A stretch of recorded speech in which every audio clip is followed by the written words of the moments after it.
ဝါသနာနဲ့ဝမ်းစာလူငယ်တွေပါကိုရွေးတယ်လေမိတ်ဆွေဆိုရင်ရောပါကိုရွေးချင်မလဲလူငယ်တွေတိုင်းမှာဝါသနာနဲ့အိမ်မက်တွေကိုစီရှိကြပါတယ်ဒါပေမဲ့အိမ်မက်တွေနောက်ကိုလိုက်နေတဲ့လူငယ်တွေနဲ့ဝါသနာနဲ့ဝမ်းစာတစ်ထဲကျနေတဲ့လူငယ်တွေကတော့ရှားပါပါတယ်ဒါတွေက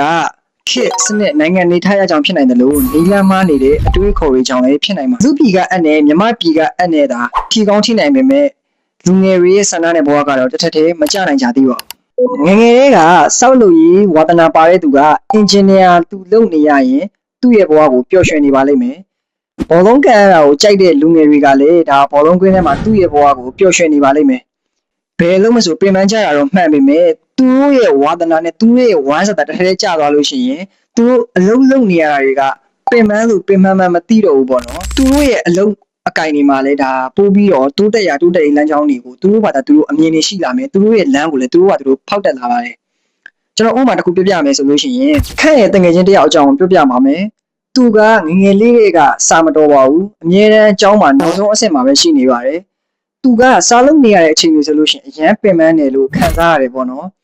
ဆောင်းမိုးဝဲတွေဖြေလို့ရှိရင်လည်းအမြဲတမ်းနောက်ဆုံးအဆင့်မှာပဲရှိနေတတ်ပါတယ်ဒါပေမဲ့သူက IT ဘိုင်းမှာအရန်ကိုတော်ပါတယ်သူကဒီ program ဆွဲတာတွေ website ရေးရတဲ့ပတ်သက်အရန်ကိုပဲထူးချွန်ခဲ့တယ်ပေါ့နော်နောက်ဆုံးမှာကျတော့ကြောင်းထွက်ပြီးတော့သူကဒီ IT ဘက်ကိုပဲလုံးလုံးလေ့လာတယ်ဒီပညာရပ်မှာသူကအရန်ကိုတော်အောင်လုပ်တယ်ပေါ့နော်သူကဒီ website တွေရေးနေရဒီ program နဲ့ပတ်သက်နေကိုပဲသူကအရန်ပျော်နေရကြောင်းမလို့သူကပင်ပန်းလို့ပင်ပန်းမသိဘူးညအေးရေးတွေပြတ်တယ်ဆိုလို့ရှိရင်တော့သူကအရန်ကိုမှ energy တွေအရန်ရှိတယ်ဘာဖြစ်လို့လဲဆိုတော့ဒါကသူပျော်ရွှင်နေရတဲ့အလုံးနဲ့ဝါသနာနဲ့ဝမ်းဆိုင်ထဲကျနေရကြောင်းပဲဖြစ်ပါတယ်အဲ့ဒါလည်းကျွန်တော်သူနဲ့တွေ့ဖြစ်ခဲ့ပါတယ်ပေါ့နော်တွေ့ဖြစ်ရင်လည်းမှဒါစကားတွေဘာညာပြောရင်းနဲ့ဒါကြုံလို့ပြပြတာပဲဖြစ်ပါတယ်ခင်ဗျာအဲ့တော့ကျွန်တော်လူငယ်တွေကိုအကြံပေးချင်တာကကိုကအလုပ်တစ်ခုလုပ်နေပြီးတော့အဲ့အလုပ်ကအရန်ကိုပင်ပန်းနေအရန်တွေစိတ်တွေမွန်းကျက်လာပြီလို့ထင်နေလို့ရှိရင်အဲ့အလုပ်ကိုမိတ်ဆွေကဝါသနာမပါလို့ပါ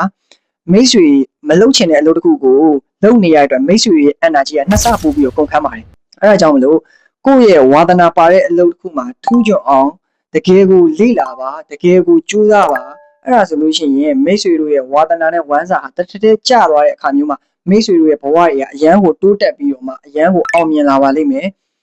ကျွန်တော်ရဲ့ကိုယ်တွေနဲ့ကျွန်တော်ရဲ့တငယ်ချင်းတွေမှာလည်းဒီလိုလူတွေရှိပါတယ်ပေါ့နော်အဲ့တော့ကြိုးစားကြပါဝါသနာတော့ကိုနိုင်ရင်သားနဲ့ဝမ်းစာကိုဖြည့်ပါလို့ကျွန်တော်ကအကြံပေးချင်ပါတယ်ယခုလိုမျိုးဗီဒီယိုလေးတွေကိုကြည့်ရကြမ်းတဲ့ဆိုလို့ရှိရင်တော့ကျွန်တော်ရဲ့ channel လေးကို subscribe လုပ်တော့ဖို့အတွက်မမေ့ပါနဲ့ခင်ဗျာအားလုံးကျေးဇူးတင်ပါတယ်နောက်ဗီဒီယိုမှာပြန်ဆောင်ကြပါမယ်ခင်ဗျာ